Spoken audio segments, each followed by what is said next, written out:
Tyler Banks stood on the 40-yard line and stared at the scoreboard. His team was losing 31-10 in the championship game. 80,000 fans were booing. His name, once chanted with pride, was now screamed in anger. 3 interceptions, 2 fumbles, the worst performance of his career. But Tyler knew something nobody else did. He was losing on purpose, because 400 miles away, his disabled sister Megan was being held hostage, and if he won this game, she would die. What city are you watching from today? If this story touches you, please subscribe and help more people see it. Tyler Banks was 21 years old and America's future. At least that's what the sports press wrote. The Golden Arm, next generation superstar, Heisman Trophy candidate, first-round NFL draft predictions. But Tyler didn't care about any of that. He only thought about his family. Tyler and Megan had grown up in a poor family. Their father wasn't around. Their mother Amanda had raised them working 2 jobs. Megan was born with cerebral palsy. She couldn't walk, used a wheelchair, but she was smart, very smart. Tyler had always played for Megan. Every touchdown was for Megan. Every victory was for Megan. Because if he went to the NFL, he could cover all of Megan's medical expenses, the best doctors, the best care, her own home, everything. But now everything was destroyed. 3 weeks ago, 2 men had come to Tyler's dorm. Suited, cold-eyed. "Tyler Banks, we need to talk." Tyler had taken them outside, where no one could see. The men spoke directly. "You're going to lose the championship game by at least 20 points. You'll throw 3 interceptions. You'll fumble twice. Understand?" Tyler had laughed. "You're crazy. I would never—" The man had pulled out his phone.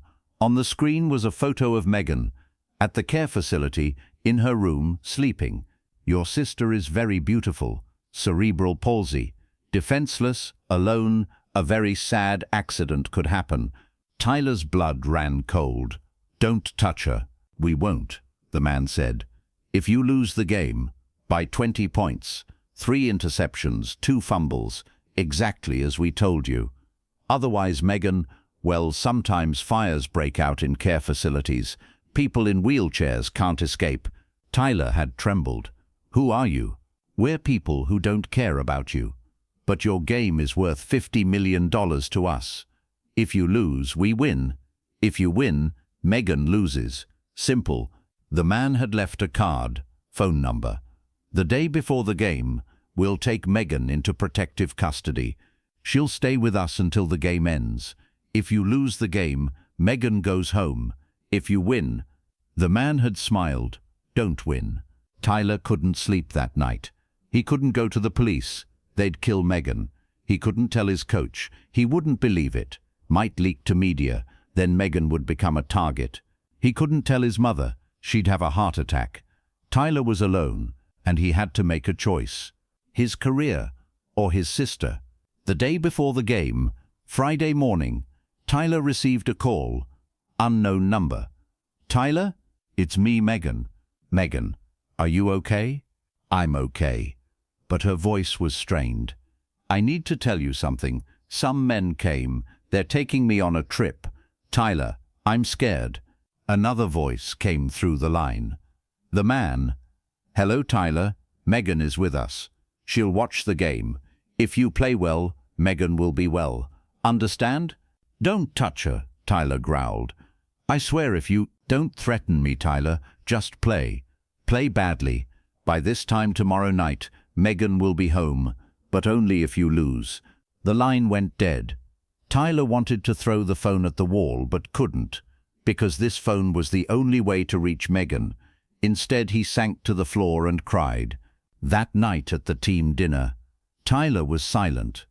The coach was giving a speech. "Tomorrow we'll make history. The championship is ours," teammates were shouting. But Tyler felt nothing, just emptiness. Backup. QB Marcus Reed sat next to him. "Banks, you ready?" "Yes." Tyler lied. "I'm ready." Marcus's girlfriend Rachel came over. She was an accounting major. Smart. "Tyler, congratulate your family. I heard they received a big donation, $2.3 million. Tyler froze. What? Your mum shared it on social media. From an anonymous donor, she said, for Megan's treatment costs. Isn't that great? Tyler's stomach turned. $2.3 million. The gambling ring had sent money to his mother. Both bribe and threat. Yeah, he said, great. But it wasn't great. It showed how closely they were watching his family. They could access bank accounts. They could enter homes. They had access to everything. Rachel seemed to notice something. She frowned. Tyler, are you okay? You seem tense. I'm fine, Tyler said. Just pre-game nerves. But Rachel didn't believe him. Her accountant brain was working. $2.3 million. The day before the game. Tyler's family was poor. Where did this money come from? And why was Tyler so stressed? Saturday morning, game day. Tyler went to the stadium early. He sat alone in the locker room. His phone rang.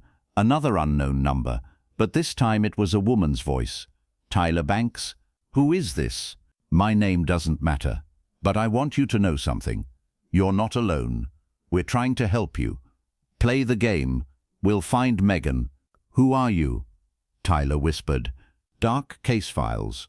We investigate unsolved cases, and your case isn't solved yet. The line went dead. Tyler was shocked. How did they know? Who told them? But then he understood. Rachel.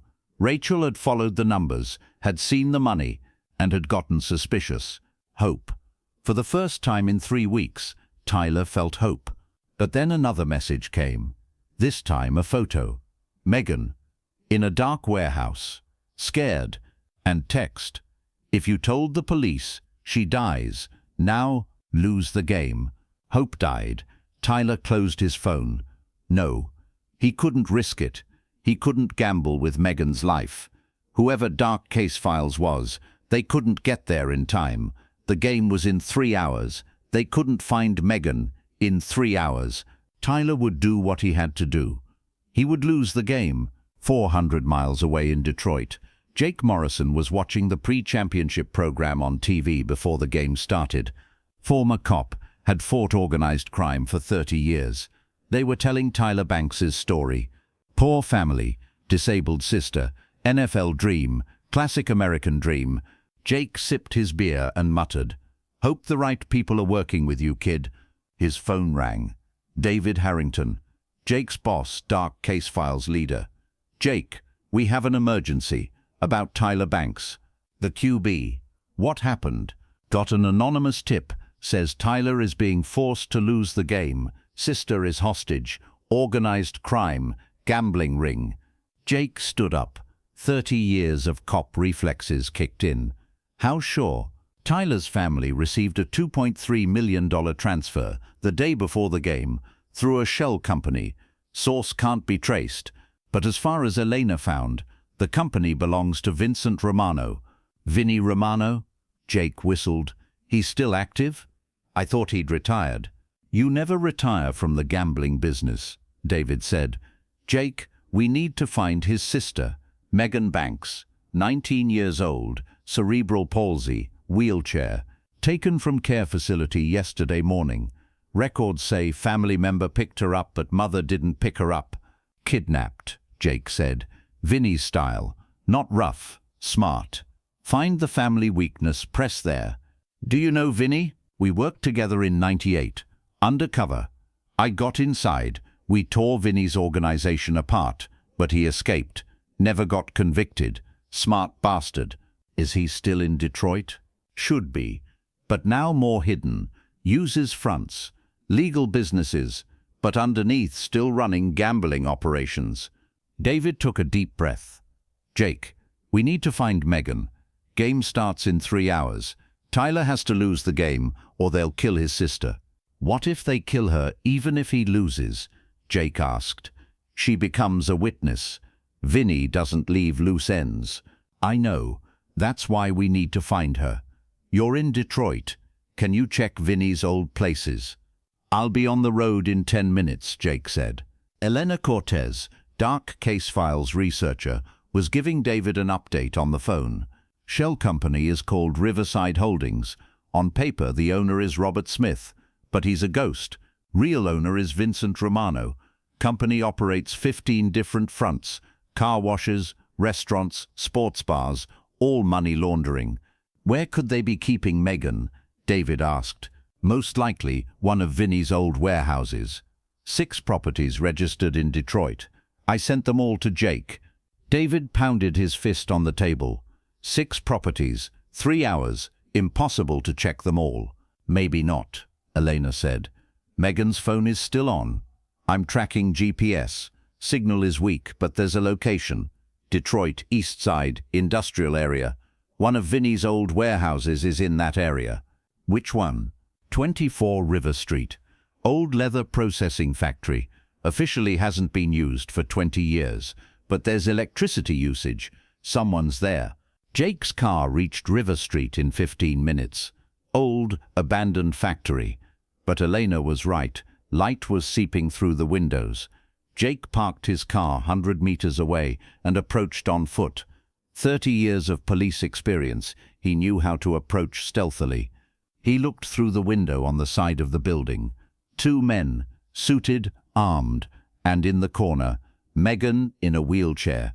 Alive, scared, but uninjured. Jake texted David. Found her. 124 River. 2 armed, 1 hostage. Plan. David's response came immediately. 2 hours until game. Wait. Wait until game starts. Vinny will be watching the game. Men won't be alert. Then move. Jake backed away, got in his car, and waited. In the stadium, 80,000 people were shouting. The national anthem played. Tyler Banks stood on the field, his heart pounding. He read the last message on his phone. Megan is with us. You play, she lives. You win, she dies. The referee blew the whistle. The game began. The first quarter was a nightmare for Tyler. The coach was calling offensive plays, pass plays, Tyler's specialty. Tyler was throwing the ball, but badly. First pass too short, fell to the ground. Second pass too long, went out of bounds. Third pass, interception. The opposing cornerback caught the ball, ran 40 yards, touchdown. 7-0 opponent ahead. Fans were in shock. The coach was yelling, "Banks, what are you doing?" Tyler didn't answer, just nodded. "Sorry, coach, I'm nervous."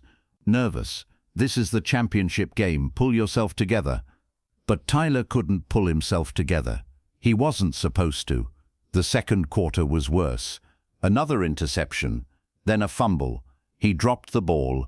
Opponent picked it up. Scored a touchdown. 14-0 poisentu duets with mate. Påstådom toe.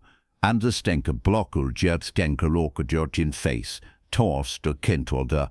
Till what gun but a plugvar and by the center jet kalling spictent kamos. Fans started booing. "Banks, what are you doing? Did you sell out? Did you take money?" If they only knew. Tyler hadn't taken money. Tyler was losing his life, his career, his dream, everything. But he was saving Megan, and that was enough. At halftime in the locker room, the coach had lost it. "Banks, if you keep playing like this, I'm taking you out. Marcus is warming up." Tyler panicked. If he got taken out, he'd lose control. The game could be won. Megan would die. "No, coach, I can do it. I'll play better in the second half." "Better meaning you'll lose," the coach yelled. "You're a Heisman candidate. What are you doing?"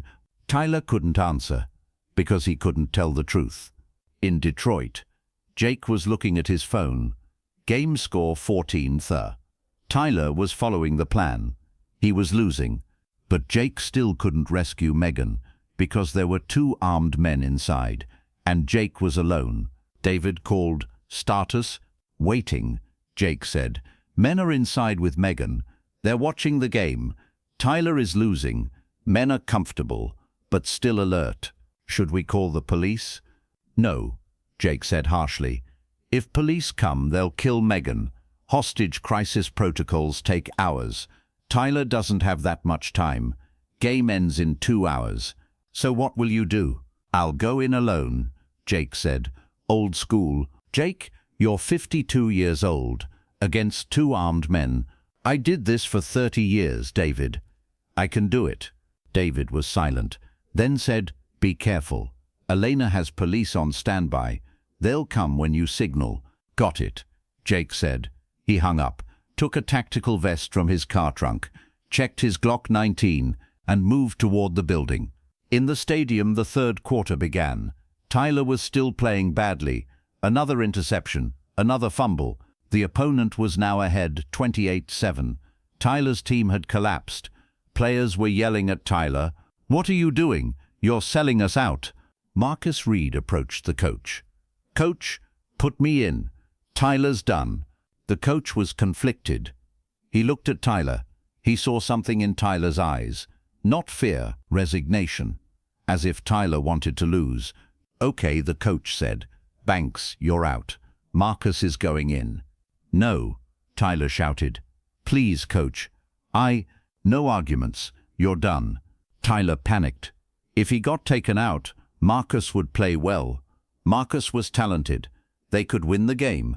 Megan would die. Tyler turned to the assistant coach. "Please, one more chance, please." The assistant coach looked suspicious. "Tyler, what's going on? Tell me the truth." Tyler's lips trembled. He wanted to say it, wanted to scream. "My sister is hostage. They're forcing me to lose the game. Please help." But he couldn't say it, because they'd kill Megan. "Nothing," Tyler said. "Just a bad day." "A bad day?" The assistant coach shook his head. "This could be the end of your career, Tyler. NFL scouts are watching. You're getting destroyed out there." "I know," Tyler whispered. "I know, but it mattered. Megan mattered more than him." In Detroit, Jake had entered the factory. The back door was broken. He slipped inside, moved silently. He heard sound, television. The game. The men were watching the game. Jake looked around the corner. Megan was sitting in her wheelchair, hands tied. Two men were sitting on a couch, watching the TV. Guns were on their belts. "This Banks guy is terrible," one man said. "Vinny was right. Kid is losing the game." "Of course he's losing. He wants to protect his sister. Think they'll really let her go after the game ends?" The other man laughed. "No, Vinny doesn't leave witnesses. After the game ends, we take care of both of them." Jake's blood froze. He knew it. Vinny was going to kill Tyler and Megan. The game result didn't matter. They were already dead. Jake pulled out his gun, took a deep breath, and moved. "Hands up," he shouted, entering the room. Glock pointed at both men. The men were shocked. One reached for his gun, but Jake was faster. "Don't, I'll shoot you. Hands up. Slowly." The men raised their hands, but one of them yelled, "Who are you?" "An old friend. Remember Vinny? 1998. Undercover operation? Jake Morrison?" "Yeah, that's me." The men's faces went pale. In Vinny's organization, Jake Morrison was a legend, the man who tore them apart. "Now you're going to take out your guns with 2 fingers. Slowly. Put them on the ground. Then lie face down on the ground." The men complied. Jake approached Megan. "Megan, I'm Jake. I work for your brother Tyler. I'm going to save you." Megan's eyes filled with tears. Is Tyler okay?" "He's fine. He's doing everything to save you. Now I'm going to take you somewhere safe." Jake tied the men with plastic zip ties, then texted Elena. "Megan's safe. Send police." Elena's response came instantly. "On their way. Should we tell Tyler?" Jake paused. "No. Wait until game ends. Vinny is still watching. If Tyler reacts, Vinny will know. Game has to finish." In the stadium, the fourth quarter began. Score 31-10, opponent ahead. Tyler was still playing, but seemed finished. The coach hadn't taken him out, because Marcus had sprained his ankle while warming up. Tyler was the only option. Tyler played the last quarter. Mechanically, soullessly. His team scored a few points, but it wasn't enough. The clock was running out. The game was ending. Last play. Tyler got the ball. He looked. Nobody was open. He could run, maybe score a touchdown. Maybe a miracle would happen. But no, he couldn't, because he couldn't risk Megan. Tyler threw the ball to the ground. Incomplete pass. Play over. Game over. Final score, 31-10. Tyler's team lost. The championship was gone. The stadium went silent. Some fans were crying. Some were cursing Tyler.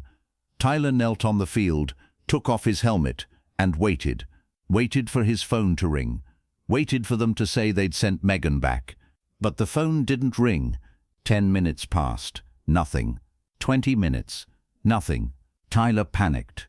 Where was Megan? Why weren't they calling? They'd promised. If he lost the game, they'd send Megan back. He lost, so where was Megan? Tyler ran to the locker room, checked his phone. No messages, no calls. His heart was racing wildly. No, no, no, no. They'd lied. They'd killed Megan. Everything was for nothing. Tyler screamed and threw his phone at the wall. No. Teammates were shocked. "Banks, are you okay?" "I'm not okay," Tyler shouted. "I'm not okay at all." The coach approached. "Tyler, calm down. It's just a game." "It's not just a game." Tears were streaming from Tyler's eyes. "You don't understand. Nobody understands." The door opened. David Harrington walked in. Next to him were Jake Morrison and a young Latina woman, Elena Cortez. "Tyler Banks?" David said. Tyler turned. "Who are you?" "We're dark case files, and your sister is safe. Megan is safe." "Tyler." Tyler's legs gave out. He collapsed to the floor. "What? Where? How?" Jake stepped forward. "We found her. In Detroit. Vincent Romano's men were holding her hostage. We rescued her. She's with police protection right now, with your mother. She's safe." Tyler's whole body trembled. He sobbed. "Really? Is she really safe?" "Really," David said softly. "And Tyler, we understand what you did. You lost the game on purpose, because you wanted to protect Megan. Organized crime forced you. You're a victim, Tyler, not guilty." The room went silent. Teammates and coach stared at Tyler in shock. The coach stepped forward. "Tyler, is this true?" Tyler nodded, couldn't speak, just cried. "Damn," the coach whispered. We yelled at you. We destroyed you, and you were saving your sister." Marcus Reed knelt next to Tyler. "Dude, if I'd known, I never would have tried to replace you. I'm sorry." Tyler looked up. "I destroyed my career, didn't I?" David answered. "No, Tyler, you're a hero. When your story comes out, and it will, everyone will understand. You did the right thing. You protected your family. But the NFL scouts are after a hero," Elena said, "and that's exactly what you are." 2 days later, the FBI arrested Vincent Romano. A 27-person organization was brought down. A $50 million illegal gambling operation was exposed. Jake Morrison testified, described Vinny's entire operation. Sam Reeves analyzed the financial evidence. $2.3 million had gone to Tyler's family, but was then taken back. It was only used as bait. Marcus Chen, psychology expert, met with Tyler. "Tyler, you experienced trauma. You may show PTSD symptoms. I recommend therapy." "Is Megan okay?" Tyler asked. "Megan is strong," Marcus said. "I saw her too. She has a message for you. My brother is my hero. He always was. Now everyone knows." Tyler smiled through tears. Tyler's story exploded in the media. College QB sacrifices championship to save sister. Tyler Banks, the greatest sacrifice. Heroes don't always win, but they always do the right thing. The public embraced Tyler. Social media filled with the Banks Strong hashtag. NFL teams sent Tyler support messages. "We need this kind of character."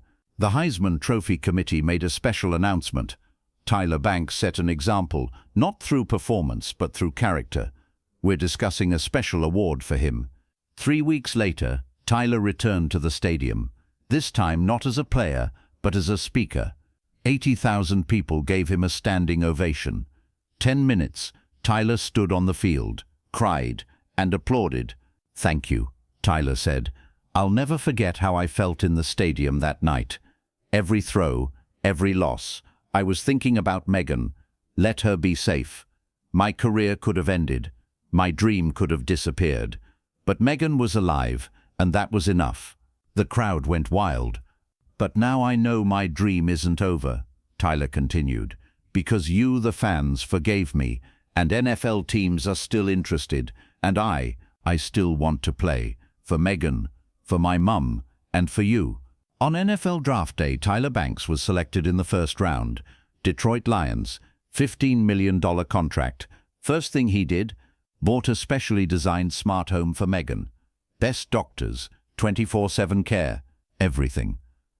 And at the contract signing ceremony, Tyler invited Megan onto the stage, in her wheelchair, smiling. Tyler bent down, hugged her. I promised you, Tyler said, I'd give you everything. And I did. No, Megan said. You gave me life. You always did. Now I'm giving you life too. Play, brother.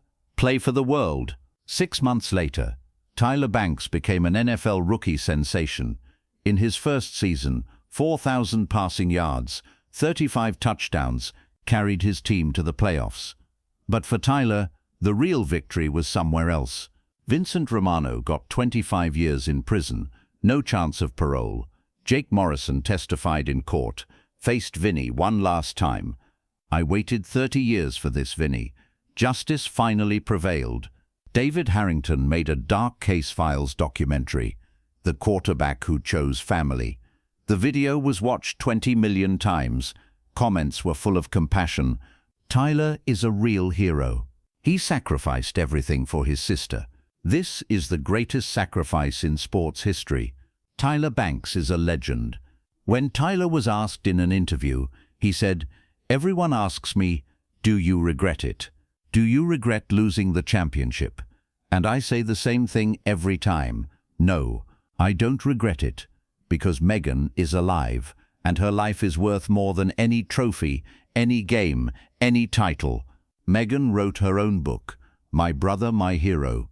She told Tyler's story from her own perspective. The book became a New York Times bestseller. Proceeds were donated to cerebral palsy research. And most importantly, Tyler and Megan talk after every game. If Tyler wins, Megan celebrates. If Tyler loses, Megan comforts him. It's just a game, Megan says. You're still my hero. For Dark Case Files, this case was special because the victim was rescued, the criminals were caught, and the hero was recognized.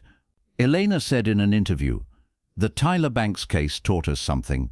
Sometimes winning looks like losing, but real victory is doing the right thing." Tyler risked his career, risked his dream, but he never risked his sister. That's what a real hero is. Sam Reeves gave a technical explanation. Gambling rings are complex organizations. $50 million operation, 27 people, 6 states, but they have weak points. They leave traces, money transfers, phone records, GPS locations. Our job is to follow those traces, and in Tyler's case, the traces led to Vincent Romano. Marcus Chen gave a psychological analysis. Tyler's psychological profile is fascinating. A young man, the biggest night of his life, and an impossible choice, career or sister. Most people would freeze, but Tyler didn't freeze. He chose, and he chose right. That's character, not talent. Tyler Banks is a perfect athlete, but more importantly, he's a perfect human being. Jake Morrison, the hero of the case, gave a simple explanation. I just did my job, found Megan, rescued her. But the real hero is Tyler. That kid is 21 years old, biggest game of his life, 80,000 people watching, and he's losing on purpose, because family matters more than anything. I'm 52 years old, been a cop for 30 years, but I learned something from Tyler Banks. A year later, Tyler Banks played in the Super Bowl. Final seconds. Tyler had to advance his team 70 yards. Impossible. But Tyler loved impossible. He ran on the field, threw passes, carried his team to a touchdown. Lions won, Super Bowl champions. And the first thing Tyler did, he didn't run to the crowd, didn't run to his teammates. He ran to the sideline, to Megan, in her wheelchair, eyes filled with tears. We won, Tyler said. We won. No, Megan said, smiling. "You already won. That night. The night you chose me. Today everyone just saw how perfect you are." Tyler hugged her. The crowd went wild. Media was taking photos. But Tyler didn't care about any of it. He only cared about Megan, because Tyler Banks had learned something. What really matters in life isn't trophies, titles, or money. What really matters is family, loved ones, sacrificing everything to protect them. And Tyler had done exactly that. This was Dark Case Files, for Tyler Banks, Megan Banks, and heroes who risk everything to do the right thing. If you know of an injustice too, don't stay silent, because sometimes doing the right thing looks like losing. But in the end, you always win. Subscribe, share, and remember, real heroes don't always win, but they always do the right thing.